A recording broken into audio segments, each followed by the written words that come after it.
Hi, I'm Dallas Dickinson, Director of Production on Star Wars The Old Republic, the new story-driven MMO from BioWare and LucasArts. Today, I'm going to walk you through the experience of playing the Taral 5 Flashpoint. In the game, this is a scenario you would undertake at level 32 or so, after many hours of advancing your character through your personal storyline. Like other Flashpoints in the Old Republic, Taral 5 is designed for 4 players, and whether you're playing with your friends or a group you just met on the game, teamwork is critical if you want to succeed. Before you get to the action, though, you've got to learn what this is all about by talking with Master Oteg, a revered Jedi Master who needs a strike team to carry out an important and dangerous mission. Welcome, friends. You're even more impressive in person. Forgive me for not shaking hands, but I forgot my hover seat today. Before we begin, I'll ask that you keep an open mind to what you're about to hear. The source of my information is, unconventional.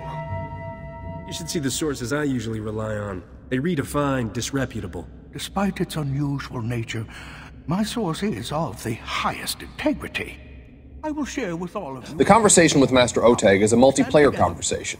We're watching it from the trooper's perspective, and as you can see, after he selects his response in the conversation, he rolls a random number between 1 and 100. The same thing happens for the other players, and the player with the highest roll wins. In this case, the Jedi Knight. Follow Oteg's lead. This is important.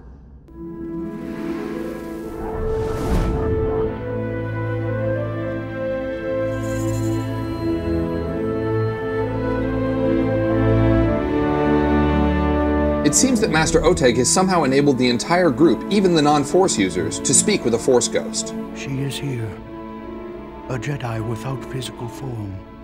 Her body is long dead, but her wisdom, her essence, lives on. The darkness will consume all it touches. Stars will burn black, ashes raining on lifeless worlds. Everything ends. The prisoner holds the darkness at bay, lost inside it for 300 years. His strength will fail. Then he will become the darkness. This prisoner has been fighting the Empire for centuries. How is he still alive? The bond weakens, my friend. I'll take things from here.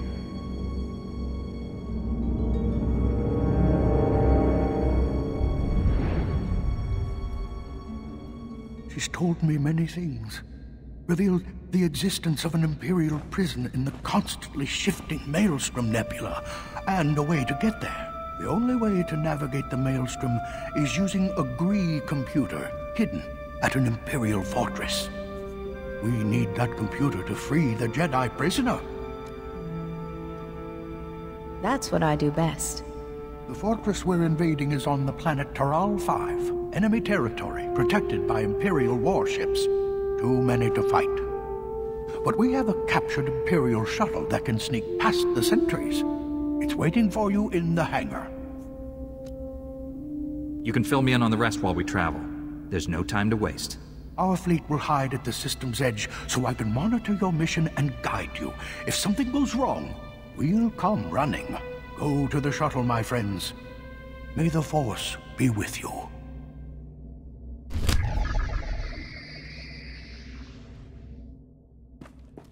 All right, the team's ready for action, heading for the shuttle that will take them to the planet's surface.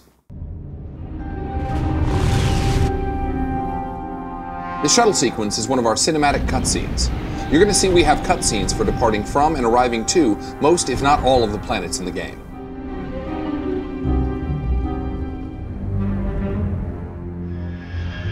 Here comes the shuttle now, landing in a remote location on Taral 5. From here, the players are going to have to proceed on foot. Well done. You've successfully infiltrated Taral 5. The Imperials think you're just another shuttle bringing supplies. So here you see the players prepping themselves, or buffing up, before going into battle. We're watching this from the perspective of the Jedi Sage, a consular advanced class. Here they go. Lightning strikes the ground here and starts a fire, and one of Grand Moff Kilrin's shuttles is dropping off troops in the distance. Now we shift to the smuggler's perspective. He's a scoundrel advanced class, and he's set up to be the healer. He's in cover, which gives him a defensive bonus, and he's tossing out the heals. Those green circles you see are signs to the smuggler that his cover bonuses apply.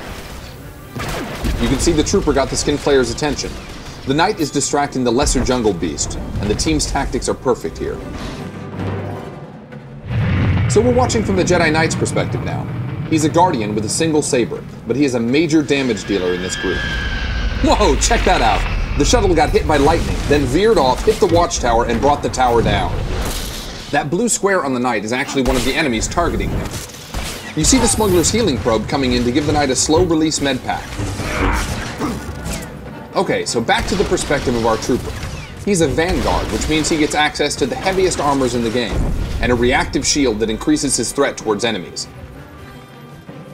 So now the team is headed over to destroy this Imperial research station. That's actually part of a bonus mission inside the flashpoint. Oh, and they're ambushed by jungle crawlers. The trooper needs to make sure they don't swarm the healer.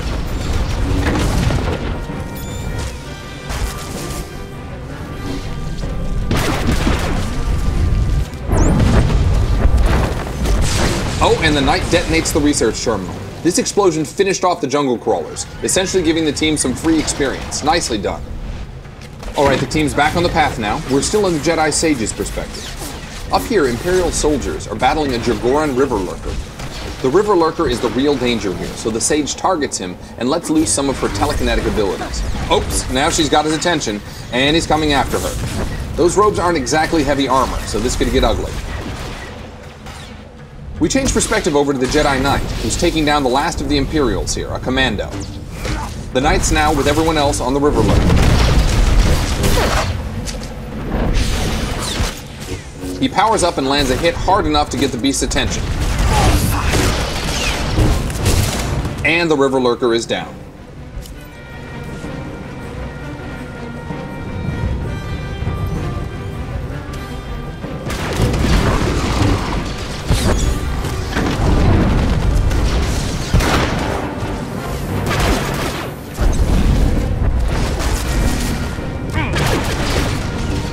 The trooper's got the Vine Cat's attention, but the jungle crawler is on the smuggler. That's no good. Somebody better help the healer. There we go. All good. Next up, Imperials. The Knight starts things by detonating a barrel of explosive material and then wading in. The trooper tosses a sticky grenade, so you can see the Imperial desperately trying to get it off. And that takes both of them down. Okay, this is our first mini-boss. The smuggler's gonna sneak around here in stealth and tranquilize one of those trained Vine Cats, taking him out of the fight until the team's ready.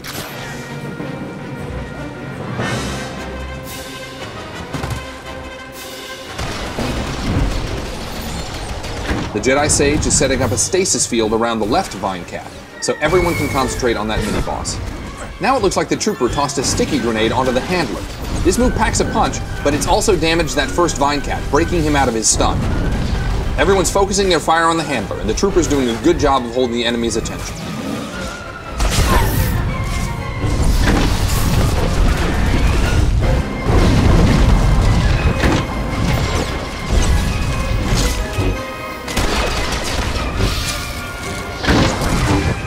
Great, now that the mini-boss is down, the team can take down the Vine Cats. The Sage's stasis field lasts a nice long time, but the group's going to want to take that first Vine Cat down before it fades.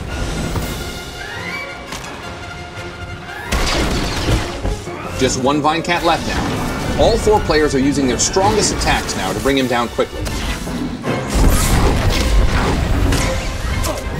And the trooper finishes him with a stock strike.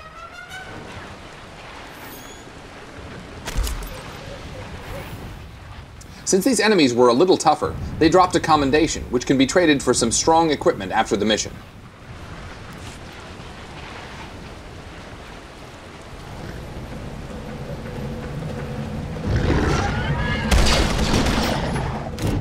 Further up the path, the team runs into an Imperial patrol, and it seems they've already got their hands full. As you can see, jungle skin flayers are no fans of the Imperials either.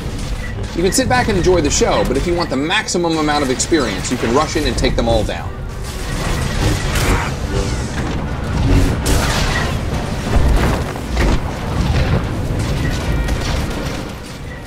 Our Jedi Sage has unfortunately drawn aggro, and that's not what she's built for, so let's hope that the team can help her out here. Here comes the trooper. To the rescue. Good job.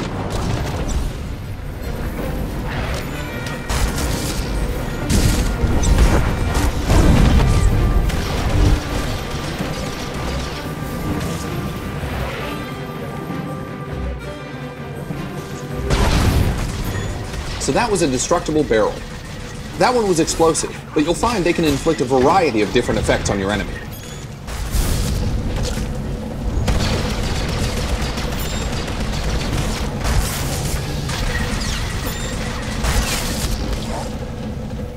After blowing up this research station, the team is going to move on to the entrance of the Imperial base.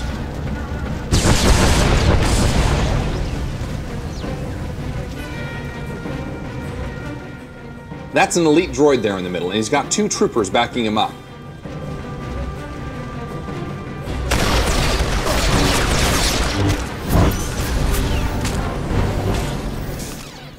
Back from our trooper's perspective, you can see he's tossing a cryo grenade at one of the other troopers so we can concentrate on the elite.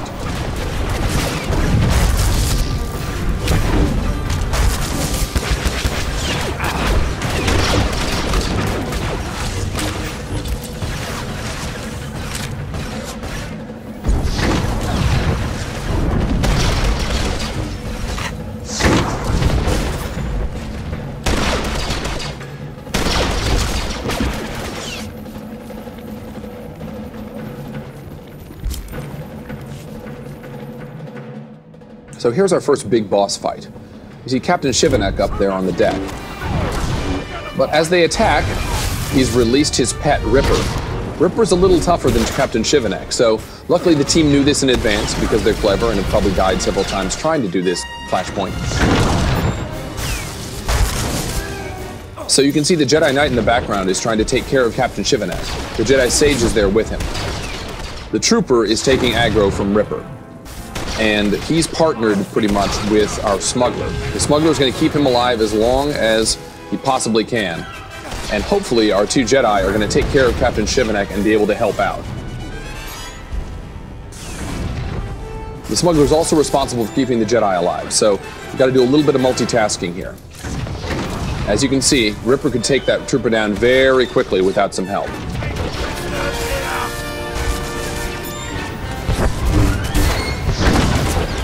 But luckily, the fight with Captain Shivanek is going very well. Our Jedi Sage is finding giant objects in the ground to fling at Captain Shivanek while the Jedi Knight does damage. Now you can see in the background, the trooper is trying to run Ripper over near to some destructible barrels, like I mentioned before. Unfortunately, he just aggroed an ad. A little bit more trouble for the team. The Jedi Knight and Jedi Consular are going to have to take care of that first. You can see everybody's a little low on health, so it's getting a little touch and go here.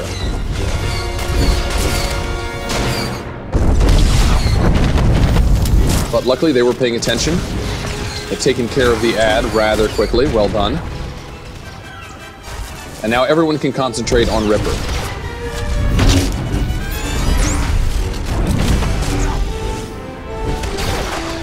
Trooper got a little low on health there, but luckily the smuggler was paying attention. Now we're in a case where we can actually ping-pong aggro. The trooper can take the rage of Ripper for a while, and then the Jedi Knight can attract him. This actually minimizes the amount of damage that Ripper can do. It's a very efficient way of taking on difficult enemies. Now when his trainer, Captain Shivanek, died, he got a buff called Enrage. So he's even tougher than he was at the beginning, making him a challenge for the full group.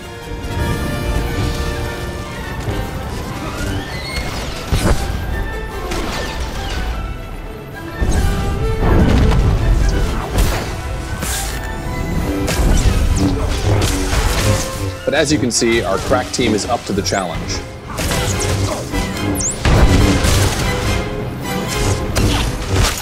Before you can enter the enemy's fortress, we have to disable its security grid.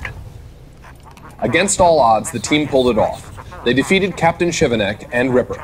They'll go on to the next portion of the flashpoint, and if they continue to work together, they may eventually free that Jedi prisoner Master Oteg was so worried about. Even though this is just a portion of the Flashpoint, we hope it's given you a complete feel for what the experience is like. It's fun, it's fast-paced, and it takes smart tactics from each player on the team to pull it off. Taral 5 is just one of several Flashpoints in Star Wars: The Old Republic. We don't have time to show you all of them. Really, the only way to experience all of this exciting stuff is to play it in the game. So thanks for watching, and we look forward to seeing you there.